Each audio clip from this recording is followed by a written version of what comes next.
처럼 담임 목사님께서는 지금 키르기즈스탄의 환경사역과 선교사역을 위해서 출국해 계십니다. 여러분 많이 기도해 주시고 이럴 때일수록 더욱더 교회에 오셔서 많이 기도해 주시고 말씀 나눠 주시고 서로가 함께 서로에게 힘이 되어 주셨으면 좋겠습니다.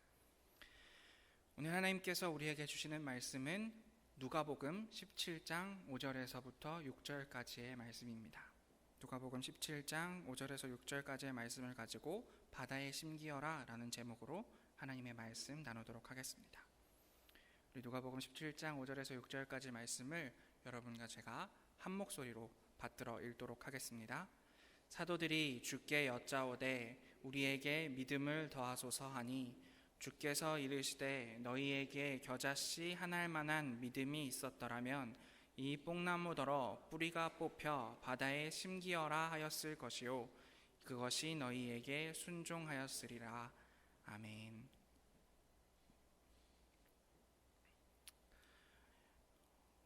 오늘 본문 말씀은 저에게 처음 궁금증을 가지게 한 것이 있었습니다. 그것은 다름 아닌 뽕나무였습니다. 우리가 믿음 그리고 바다에 무엇을 옮기는 것이라고 생각하면 우리는 당연하게도 어떤 생각을 하냐면 산을 옮기는 것이라고 이야기합니다. 누가복음을 제외한 다른 복음서에서는 대부분 겨자씨만한 믿음이 있으면 산을 옮겨서 바다로 보낼 수도 있다라고 기록되어 있습니다. 그런데 누가복음에만 유일하게 산이 아니라 뽕나무를 바다에 심을 수 있다라고 예수님께서 이야기하고 계십니다.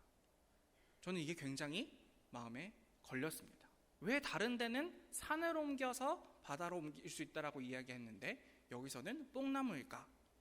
그래서 성경이 나오는 뽕나무에 대해서 찾아보기 시작했습니다.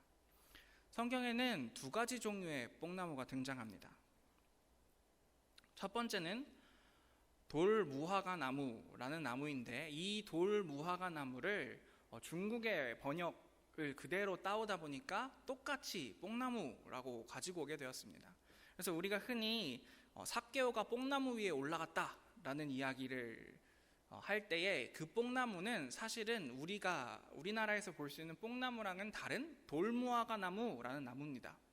실제로 개역 한글에는 오늘 제가 보여드리는 것처럼 뽕나무에 올라갔다라고 되어 있지만 집에 가서 한번 찾아보시면 개역 개정판, 지금 여러분이 보고 계신 개역 개정사판에는 이 뽕나무가 돌무화과 나무로 바뀌어 번역되어 있습니다. 그런데 구약에 나오는 대부분의 뽕나무라고 기록되어 있는 것은 다 돌무화과 나무입니다.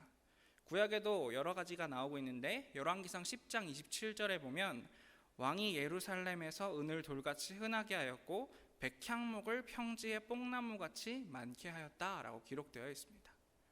성경에서 말하는 뽕나무, 그러니까 돌무화과 나무는 어떤 나무냐 하면 우리가 흔히 주변에서 볼 수 있는 나무입니다. 이스라엘에 가장 많은 길에 널브러져 있는 나무 중에 하나가 무엇이었냐 하면 돌무화과 나무입니다. 그에 반면 우리가 알고 있는 뽕나무, 이 오디나무, 누에 치는 그 뽕나무는 성경에서 유일하게 오늘 본문에서만 등장하고 있습니다. 그러니까 누가복음에만 이 뽕나무, 오디나무가 실제적으로 등장하고 있더라는 것이죠. 이 사실을 알게 되자 저의 혼란은 더 커졌습니다.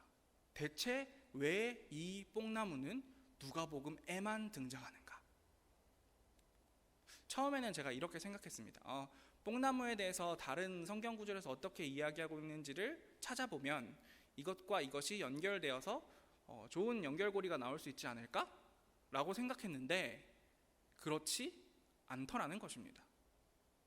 뽕나무가 이 오디나무로서 성경에 등장하는 것이 누가복음의 유일한 것입니다. 그래서 설교를 준비하는데 너무 애를 많이 먹었습니다. 그런데 이 이유를 찾을 수 있었습니다. 예로부터 이 뽕나무는 옮겨 심기에 가장 어려운 나무 중에 하나로 알려져 있었습니다. 이 뽕나무로 옮겨 심기가 어려운 이유는 바로 뿌리 때문인데요.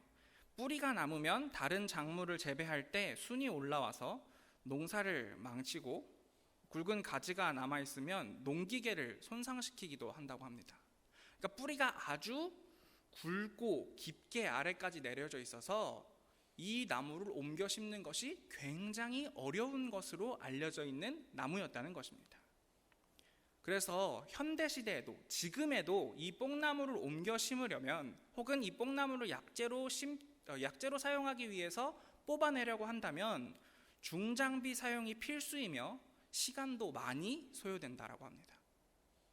그러니 지금 21세기에 포크레인을 가지고 파내는 것도 아주 어렵고 시간이 오래 걸리는 일인데 2000년 전에 사람들에게 뽕나무를 옮겨 심는 것이란, 온전히 옮겨 심는 것은 완전히 불가능한 일에 가까운 것을 표현하는 것이었다는 것입니다.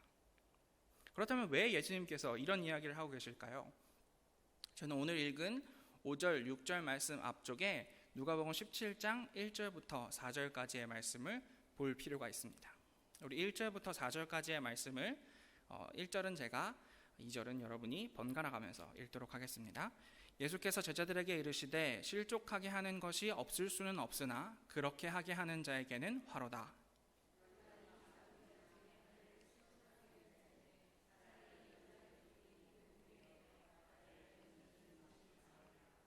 너희는 스스로 조심하라. 만일 내 형제가 죄를 범하거든 경고하고 회개하거든 용서하라.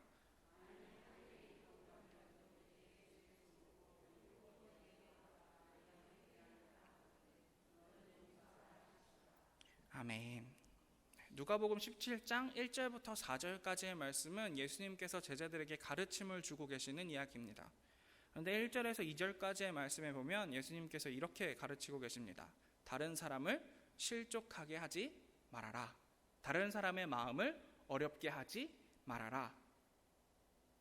특히 2절에 작은 자 중에 하나, 너희보다 형편이 못한 사람 혹은 너희보다 배움이 부족한 사람을 실족하게 하는 것은 차라리 연자 맷돌, 무거운 돌을 달고 바다에 던져져서 죽는 게 더 나을 지경이다. 그런 일을 하면 너희 정말 큰일 나는 일이다 라고 이야기하고 계십니다.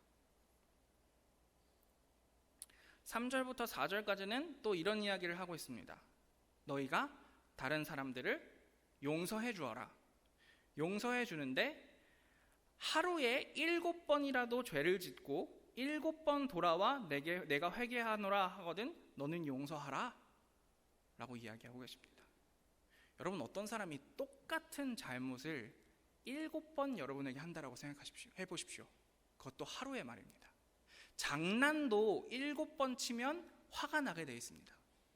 그런데 명백한 잘못을 7번이나 똑같이 하루에 반복한다면 여러분 그거 용서할 수 있으시겠습니까? 여러분들은 용서할 수 있으신 말입니다. 저는 안 될 것 같습니다. 어떻게 이렇게 하라는 말이지? 라는 생각이 먼저 들 것 같습니다. 1절부터 2절까지의 말씀도 마찬가지입니다. 다른 사람의 마음을 상하게 하지 마라. 굉장히 어려운 일 아닙니까? 이것도 여러분들은 너무 하나님 말씀대로 사셔서 저는 그럴 것 같습니다. 제자들의 마음도 제 마음과 비슷했던 것 같습니다. 듣기에 너무 어려운 이야기인 겁니다. 예수님이 이렇게 하라 저렇게 하라 라고 말씀하셨는데 이 이야기가 막상 실행하려고 생각해보니 너무 어려운 이야기인 겁니다. 그러니 오늘 본문에서 제자들이 예수님에게 이렇게 이야기하고 있습니다. 예수님, 우리에게 믿음을 더하소서. 이게 은혜로운 이야기 같아 보이지만 이 분위기를 잘 살펴보면 이런 겁니다. 이 전도사들이 연말이 되면 가장 많이 듣는 이야기 중에 하나가 제가 믿음이 부족해서라는 이야기인데요. 언제 이 이야기를 듣게 되냐면 집사님 내년에 저희 부서 교사 좀 해주십시오 이렇게 이야기하면 그 집사님 이렇게 말씀하세요. 전도사님 제가 믿음이 부족해서 아직 애들을 가르칠 수가 없을 것 같아요. 이 말은 무슨 말입니까? 우리에게 믿음을 더하소서라고 제자들이 이 예수님의 어려운 가르침, 감히 실행하기에 두려울 정도로 어려운 가르침에 우리에게 믿음을 더하소서라고 이야기하고 있는 것은 예수님 그거 되겠어요? 저는 못하겠는데 라고 이야기하고 있는 것이라는 것입니다. 그러니 예수님께서는 이렇게 느껴지는 겁니다. 예수님 그거 되겠어요? 예수님이 지금 하시는 말씀 뽕나무 옮겨 심는 거나 마찬가지인 거 아니에요? 왜 그렇게 무리인 걸 저희에게 요구하십니까? 어떻게 다른 사람에게, 심지어 나보다 더 낮은 사람에게 어떻게 그 사람의 마음을 상하지 않게 하면서 살 수가 있습니까? 아니, 내가 한번 그 사람 마음 상하게 한다고 차라리 맷돌로 목을 달고 바다의 속에 들어가는 게 더 낫다니요. 예수님 그게 말이 됩니까? 그래서 그거 뽕나무 옮겨 심기 같은 말이잖아요. 아니, 어떤 사람이 나한테 똑같은 잘못을 7번 하는데 그 사람이 와서 용서를 구하면 그 사람을 용서해 주라고요? 예수님 그게 될 말입니까? 왜 자꾸 뽕나무 옮겨 심는 것 같은 말씀 하십니까? 예수님께는 이렇게 들렸을 것이라고 저는 상상합니다. 그러니 예수님께서 이렇게 대답하시는 것입니다. 겨자씨만한 믿음만 있으면 뽕나무가 바다에도 심기울 것이다. 그러니 예수님이 집중하고 계신 것은 무엇입니까? 너희가 지금 이 일을 얼마나 어려워하느냐, 어려워하지 않느냐, 이 일이 실현 가능성이 있느냐, 없느냐, 이것이 중요한 게 아니라는 겁니다. 너희에게 필요한 것은 바로 믿음이다 라고 예수님께서는 이야기하고 계시다는 것이죠. 그렇다면 저희는 이제 저희의 관심을 뽕나무에서 믿음으로 옮겨보도록 하겠습니다. 여러분, 누가복음에서는 믿음을 무엇이라고 말하고 있을까요? 그것을 알아보기 위해서 누가복음에서 예수님께서 믿음이라는 말을 언제 사용하시는지를 제가 다 조사해봤습니다. 5장에는 중풍병자를 메고 온 친구들, 다른 복음서에서는 지붕을 걷어내고 사람들 사이로 중풍병자를 내려보낸 4명의 친구들 이야기에서 예수님께서 너희들의 믿음이 크다라고 말씀하십니다. 7장에서는 부활을 살려달라고 온 백부장, 예수님 집에까지 가지 않으셔도 됩니다. 여기서 그냥 나을 거라고 말씀해 주십시오. 그러면 나을 겁니다 라고 이야기한 백부장에게 내 믿음이 크다라고 말씀하십니다. 또 7장에서는 향유로 예수님의 발을 씻긴 여인에게 이 여인의 믿음이 크다라고 말씀해 주고 계십니다. 누가복음 8장에서는 아주 격한 풍랑을 만나서 배가 뒤집어질 것 같을 때 예수님께서 주무시고 계실 때 제자들이 두려움에 떨면서 예수님 저희가 죽게 되었습니다. 왜 주무시고 계십니까? 라고 이야기하자 예수님께서 일어나셔서 풍랑을 잔잔하게 하시고는 너에게 왜 이렇게 믿음이 없느냐? 라고 꾸짖으십니다. 8장에도 앞과 비슷합니다. 혈루병에 걸려서 예수님께 낫게 해달라고 말도 못하고 예수님의 옷자락만 잡은 여인에게 내 믿음이 크다라고 이야기하십니다. 9장에는 8장과 비슷한 내용이 나오는데요. 귀신을 내쫓지 못하는 제자들, 예수님과 몇몇의 제자들이 변화산에 올라갔다가 내려왔을 때 아이의 귀신을 쫓지 못해서 힘겨워하고 있는 제자들에게 예수님께서 믿음이 없이는 이런 유가 나갈 수 없다라고 이야기하십니다. 누가복음 12장에서는 생계의 한계에 부딪혔을 때 어떻게 해야 되는지 예수님께서 말씀해 주시면서 하나님이 새들도 먹이시고 들풀도 먹여 살리시는데 너희가 생계로 왜 걱정하느냐 이 믿음이 적은 자들아 라고 이야기하십니다. 누가복음 17장에서는 10명의 한센병자 중에 낫고 나서 한 명만 예수님께 돌아와서 감사를 표했을 때 그때 이 사마리아인에게 예수님께서 내 믿음이 너를 치료했다라고 이야기하십니다. 여러분, 이 이야기들에서 우리는 한 가지 공통점을 발견할 수가 있습니다. 그것은 무엇이냐면 소망을 가지기 어려운 극한 상황에서도 끝까지 소망을 놓지 않은 사람들에게 예수님께서는 내 믿음이 크다라고 말씀하고 계시다는 것입니다. 사람들이 가득 차 있는 예수님 주변에 친구를 데리고 갈 수 없는 극한 상황이었습니다. 그러나 거기서도 소망을 잃지 않고 지붕을 뜯어낸 친구들에게, 다 죽어가는 부활을 살려달라고 이야기하는 백부장에게, 격한 풍랑 속에서 죽음의 위기에 있을 때에 혹은 생계의 한계에 부딪힐 때에 18년 동안 자신의 병을 치유하지 못하고 부정한 사람의 몸으로 예수 앞에 나아가지도 못할 때에 한센병자 중에서도 사마리아인이라는 이유 때문에 따돌림을 당하고 있는 그 극한 상황 속, 그 어려운 상황 속에서도 끝까지 소망을 놓지 않는 사람들에게 예수님께서는 아주 일관적으로 너희의 믿음이 크다라고 이야기하고 있다는 것입니다. 그러니 누가복음이 말하는 믿음은 무엇입니까? 소망을 포기하지 않고 예수께 나아가는 것. 이것을 누가복음은 믿음이 있는 것이다 라고 이야기하고 있는 것입니다. 그러니 예수님께서 말씀하시는 뽕나무 옮겨 심기가 무엇입니까? 이 뽕나무 옮겨 심기는 누가복음의 언어를 빌리자면 소망을 잃지 않고 예수께로 나아오는 것. 이것이 뽕나무를 옮겨 심기가 가능해지는 유일한 길이다 라고 이야기하고 있는 것입니다. 저는 교회는 믿음이 있는 사람들의 공동체라고 믿습니다. 여러분도 그렇게 생각하지 않으십니까? 저희는 믿음이 있기 때문에 교회에 나와 있는 겁니다. 저희는 믿음이 있기 때문에 하늘 소망을 가지고 살아가는 겁니다. 저희는 믿음이 있기 때문에 세상의 것들에서 시선을 돌리고 더 큰 것을 바라보며 하나님의 나라를 살아가려고 노력할 수 있는 것입니다. 믿음이 있는 사람들의 공동체라는 말은 무슨 의미입니까? 교회가 불가능한 상황에서 소망을 말하는 그런 곳이라는 의미인 것입니다. 교회는 이때까지 소망을 말해왔습니다. 한국 교회도 소망을 말해왔습니다. 예수께서 어떤 소망을 말씀하셨습니까? 로마의 제국주의는 무너질 것입니다.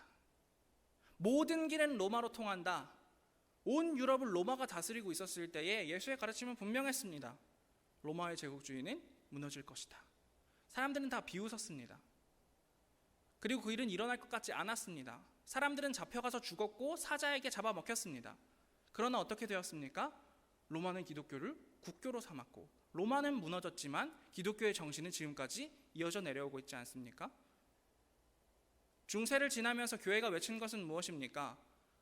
종교개혁을 일으킨 종교개혁자들이 이야기한 것은 무엇입니까? 계급은 없습니다. 영주도 농노도 없습니다. 우리는 하나님의 형상입니다. 왕정은 무너질 것입니다. 아무도 그렇게 생각하지 않았습니다. 그러나 교회는 소망을 외쳤습니다. 사람들은 그건 뽕나무를 옮기는 것과 같은 일이에요 라고 이야기했지만 교회는 믿음이 있으면 소망을 잃지 않고 예수께 나아가면 그 일은 일어날 수 있습니다 라고 이야기했습니다. 그 일은 실제로 일어났습니다. 흑인은 노예로 살아야 한다. 그 뽕나무를 옮겨 심은 것은 미국의 그리스도인들의 힘이었습니다. 한국교회도 마찬가지입니다. 처음에 한국에 기독교가 전파되었을 때 교회는 무슨 이야기를 했습니까? 양반도 상놈도 한 곳에서 어우러지는 천주의 나라가 올 것이다. 아무도 그걸 믿지 않았습니다. 동방예의지국에서 어떻게 그런 일이 있을 수 있단 말이냐? 하지만 지금은 어떻습니까? 건너온 선교사들이 학교를 세우면서 여성도 교육받아야 하고 여성도 인간으로 대우받아야 한다라고 이야기했을 때 사람들은 다 비웃었습니다. 하지만 지금은 어떻습니까? 일본의 침략에서 하나님은 우리를 구해주실 것이다. 나는 일본에게 신사참배하지 않고 차라리 죽겠다. 하나님은 한국을 사랑하신다. 그때 수많은 매국노들은 웃었습니다. 일본은 멸망하지 않아. 결과는 어땠습니까? 하나님이 한국을 전쟁의 화마를 이기고 풍요롭게 해주실 것이다. 한국교회가 외쳤습니다. 세계에서 가장 가난한 나라였을 때 아무도 그것을 진실로 받아들이지 않았습니다. 하나님이 여러분에게 복 주실 것입니다 라고 이야기했을 때 그런 뽕나무를 옮기는 일이 정말 일어나겠어? 라고 온 세상 사람들은 생각했습니다. 그러나 그 일은 벌어졌습니다. 여기까지 소망을 외쳤기 때문에 한국교회는 사랑받았습니다. 그래서 한국교회는 지역 곳곳에 자리 잡았고 교회가 없는 곳이 없게 되었고 교회의 사람들이 모이게 되었습니다. 여기까지를 통해 한국교회는 사랑받았습니다. 그런데 안타까운 사실은 여기까지 해서 혹시 멈춰있지 않은가 라는 것입니다. 우리는 이제 생각해 보아야 합니다. 우리 앞에 어떤 뽕나무들이 있는가. 사람들은 이야기할 겁니다. 여전히 이야기할 겁니다. 세상의 문제들을 가지고 이야기할 겁니다. 뽕나무는 옮길 수 없어.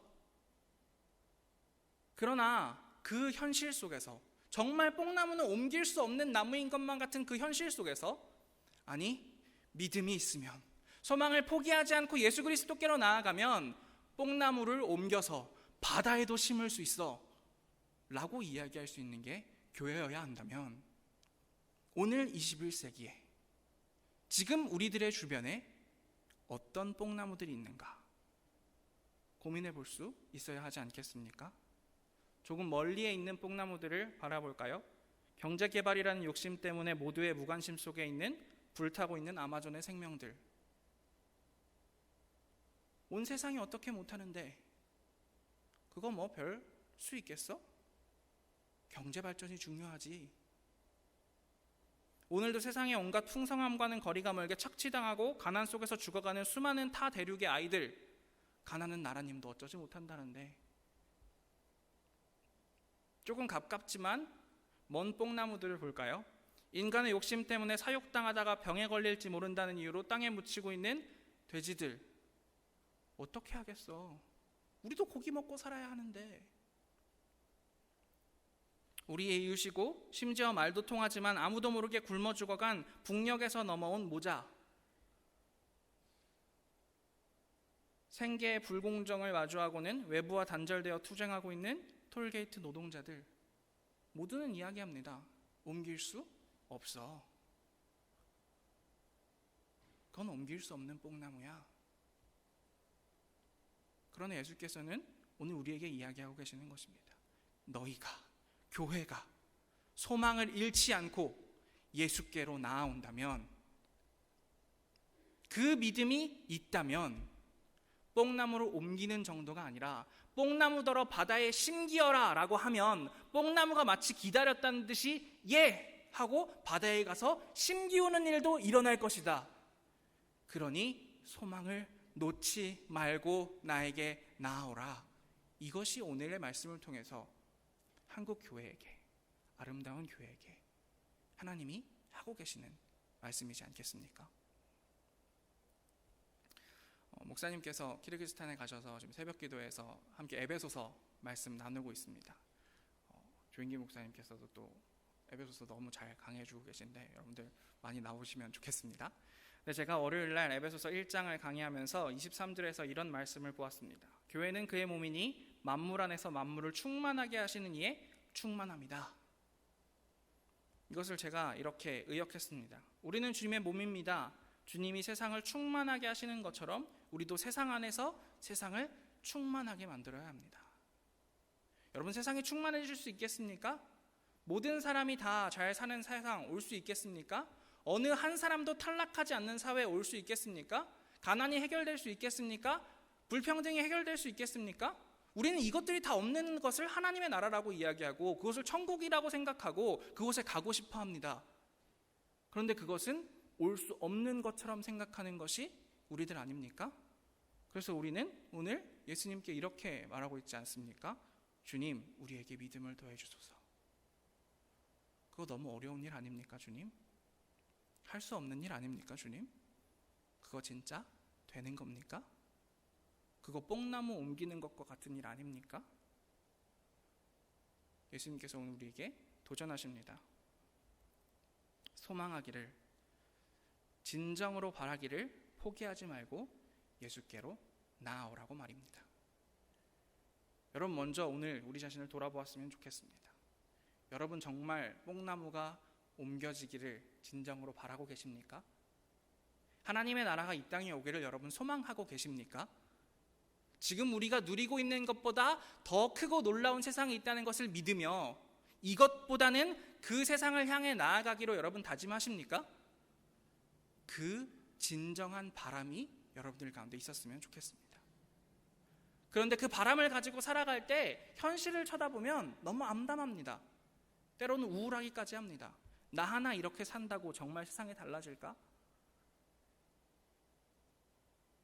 내가 할 수 있는 일 한다고 정말 바뀌는 게 있기는 있을까?